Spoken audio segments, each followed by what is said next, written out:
I'm not going to lie for even a minute about this. I've repeated myself a lot on this channel. Now, while I'm going to make even more of an effort to limit this in the future, part of this is because I want each video of mine to work on its own as opposed to the comment section consisting of me telling people, well, I made a video a while back where I said this whenever there's any conflict. The second reason is that I'm the kind of person to go back and analyze things more than once. As a result, while sometimes I find that my conclusions held even more ground than I initially thought, some of my conclusions do change over time. Back when I reviewed Pac-Man World for the PlayStation, I said that I thought that it was better than Super Mario 64. However, I would later put Mario 64 on the top 10 list of the best games I have ever played at that time, but not Pac-Man World. That's because I picked up both games again and analyzed them further, and I slowly came to the realization that while I, on a subjective level, enjoyed Pac-Man World significantly more, Mario 64 impressed me more on terms of what it accomplished through its game design. There are also other examples, like how my conclusion on Ocarina of Time changed in between my Nintendo 64 console review and my actual review of the game. However, that was kind of the inverse of the prior scenario, as the more I analyzed Ocarina, the more that I hated it. If you want to know why, you can watch my review. I'm not going to ramble on for another hour about it. On that note, I have often criticized others in the gaming community for not putting their subjective feelings and nostalgia into perspective with many games. However, I never really covered an example where I was put into that position, so I may have looked like a hypocrite when making that argument. Now I'm finally going to hold myself accountable. We're going to talk about a game that I like, and I have a lot of nostalgia for, but I know isn't very good. Yay, Retribution! Introducing Shrek Extra Large for the Nintendo GameCube. This was one of the first games I got for the system back on Christmas of 2003, and as a kid, I really liked it. I liked the gameplay mechanics, its surreal tone, some of the objectives, and so on. However, as I grew older and played other games, it didn't impress me as much. Nonetheless, I saw it as a decent game even at that point. And then, during my angry reviewer phase, yeah, I had one of those, I looked up lists of the worst games for certain consoles, and I was surprised to see Shrek Extra Large on many worst GameCube games lists. In fact, it's often regarded as one of the worst exclusives the system has to offer, despite the fact that it's not an exclusive at all. It's a port of the Xbox game simply called Shrek. The game was developed by DICE, who many of you might recognize for the Battlefield games. However, a good portion of my viewer base might recognize them better as Digital Illusions, who were responsible for some notable games on the Commodore Amiga, like Pinball Fantasies and Pinball Illusions. I honestly find it astounding that so many gamers in the US ignore the Amiga's existence, and yet I can't avoid the thing no matter where I look. Not that I want to, seeing how the Amiga is awesome, but you get my point. With that moderately unnecessary tangent aside, back to Shrek Extra Large. I haven't played the original Xbox version, seeing how I don't have an Xbox, so I'm just going to evaluate the GameCube version. The graphics are both great and terrible all at the same time. To start, Shrek's model itself has a pretty high polygon count, and many of the other character models are well done for what they are. However, many of the environments look kind of cruddy for the GameCube, and it also doesn't help that the frame rate is incredibly inconsistent. It drops and raises really frequently and at significant levels as well. It's very clear that the game, in one form or another, is processing too much for the system to handle, and it really could have been optimized better, especially when you compare it to other GameCube titles like the Rogue Squadron games, which look and run a lot better than this. The sound design is pretty decent though, with appropriate sound effects corresponding to their respective actions. The only downside to it is some of the voice acting.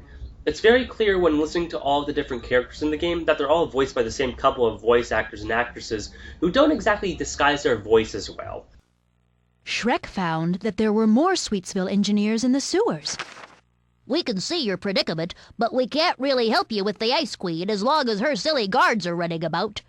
As for the music, I'll come back to that later. As far as gameplay goes, the game is a platformer in the format of games like Mario 64 and Banjo-Kazooie, just without obligatory collectibles.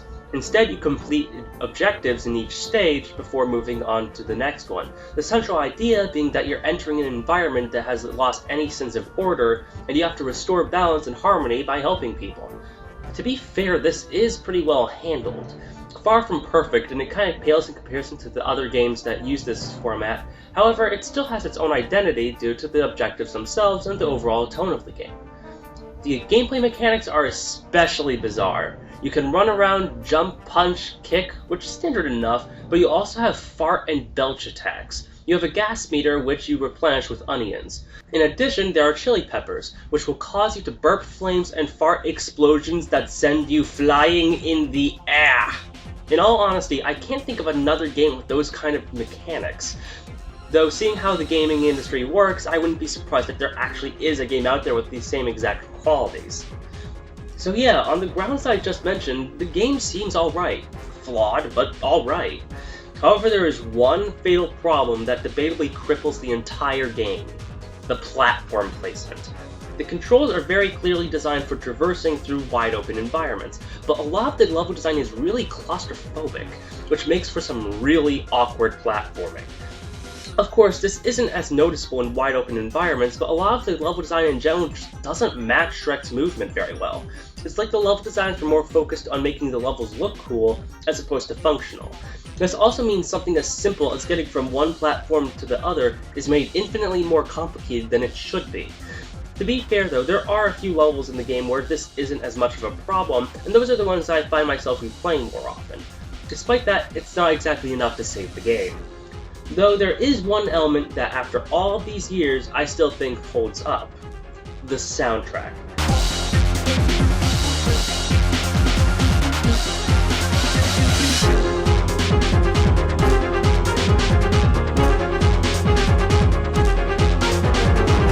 The music in the game is actually pretty good. In fact, the song, Blue Dragon's Castle, is one of my favorite songs in all of gaming.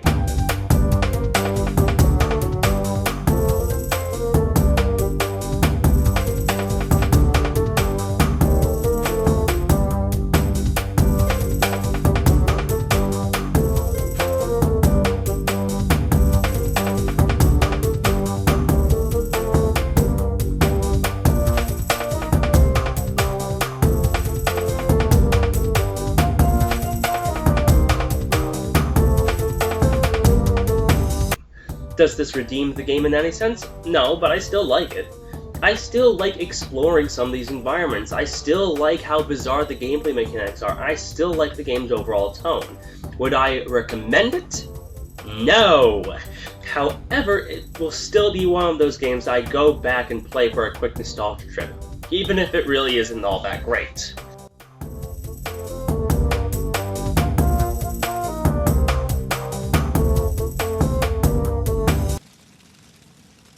Oh, no you don't. Go back to the jumping grounds. No you don't. Go back to the jumping grounds. Oh, no you don't. Go back to the jumping grounds. Go back to the jumping grounds.